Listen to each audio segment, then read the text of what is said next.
नमस्कार दोस्तों, कुंडू मैडम की सबको राम राम। आप भी सोचते होगे रात को 1 बजे हम दोनों जो उल्लू की तरह जाग कर रेलवे स्टेशन पर क्या कर रहे हैं। तो वही ये हम जा रहे हैं कुंभ स्नान के लिए, मैं और मेरे पति। बेटे ने कालिंदी में हमारी रिजर्वेशन करवा दी थी, ट्रेन होगी बहुत ज़्यादा लेट। हम स्टेशन पर बैठे टहल रहे हैं, चाय खाना वाना सब हम पैक करके ले आए हैं और अब हम ट्रेन में बैठ के जाएंगे और गंगा स्नान करके फिर अगले ही दिन 15 घंटे का रास्ता ट्रेन का जाने का और 15 खाने का। और ये धुंध के कारण लेट ना हुई तो फिर पता नहीं कितनी लेट हो जाएगी। आपको बताते रहेंगे, फोटो देखते रहिए आप लोग। महाकुंभ का भव्य आयोजन दुनिया का सबसे बड़ा सार्वजनिक समागम और धार्मिक आस्था का सामूहिक कार्य है। इस धार्मिक और सांस्कृतिक आयोजन पर मुख्य रूप से तपस्वी, साधु, संत, साध्वी, कल्पवासी और सभी क्षेत्रों के तीर्थ यात्री शामिल होते हैं। सनातन धर्म में महाकुंभ मेला एक भव्य और विशाल धार्मिक तीर्थ यात्रा है। यह 144 साल बाद आयोजन हो रहा है। प्रयागराज, जिसे त्रिवेणी का संगम कहा जाता है, गंगा, यमुना और अदृश्य सरस्वती तीनों पवित्र नदियों का यहाँ मिलन होता है और यहाँ पर कुंभ और महाकुंभ का आयोजन होता है। धार्मिक मान्यताओं के अनुसार महाकुंभ और कुंभ मनुष्य के लिए मोक्ष प्राप्ति का आयोजन है। कुल 13 अखाड़े हैं। मुख्य रूप से 3 अखाड़े हैं। सेव्य अखाड़ा, जिसमें शिव भगवान की उपासना करते हैं। वैष्णव अखाड़ा, जिसमें भगवान विष्णु की उपासना करते हैं। उदासीन अखाड़े, गुरु नानक जी की शिक्षाओं का अनुसरण करते हैं। ये लोग देश ही नहीं, विदेशों से भी काफी लोग श्रद्धालु यहाँ आए। Feel amazing. The water is cold, but the heart is warm. जय श्री राम।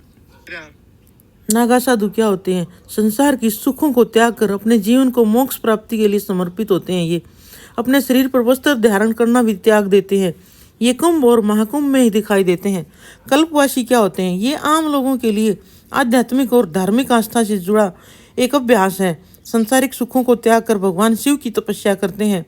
पौष और माघ के महीनों में संगम के किनारों पर ये स्नान करते हैं और आराधना करते हैं। इनका मोक्ष प्राप्ति मुख्य उद्देश्य होता है।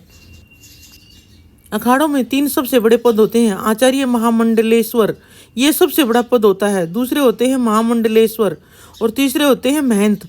अखाड़ों के प्रशासनिक व्यवस्था को देखने का अधिकार रखते हैं। ये मैं तो कहती हूँ जीवन में एक बार जो है ना, महाकुंभ में स्नान जरूर कर लेना चाहिए। यहाँ पर ये पता नहीं पूरे साल दिखाई नहीं देते और अब ये कहाँ से आ जाते हैं। और इतना बढ़िया माहौल, धार्मिक माहौल बना हुआ चारों तरफ। और रात में तो जो है ना, ये महाकुंभ देखने के लिए जो है ना, लाइटें, रोशनी, इतने करोड़ों की संख्या में लोग आ जाते हैं। लेकिन हमने तो जैसे शाही स्नान को टाल दिया था, क्योंकि इस भीड़ में हम जो है ना ज़्यादा परेशान हो जाते। ये देखिए, ऊपर से देखी ली हुई तस्वीर है ये नहाने का और ये देखने का। और ऊपर से फूलों की बारिश भी हो रही है, हवाई जहाज़ों से, हेलीकॉप्टरों से। ये देखने योग्य है प्रयागराज में तो महाकुंभ। जीवन में एक बार जो है ना, 45 डेज का है, ये कभी न कभी जरूर जाइए, मेरी मानिए तो। इसमें मोक्ष की प्राप्ति होगी और क्या पता हमारे बगल में देवताएं नहा रहे हों और जो है ना, हमें भी मोक्ष की प्राप्ति हो जाए। देखो, ये लाखों की संख्या में देखो जमावड़ा ही दिखाई दे रहा है। इतने आदमियों की इतनी व्यवस्था कैसे हो जाती है, समझ में नहीं आता। और सब कुछ सुव्यवस्थित है, कोई भूखा नहीं सोता यहाँ। सबके खाने पीने सब व्यवस्था है यहाँ। तो नमस्कार दोस्तों, कैसे लगी मेरी यात्रा बताइए।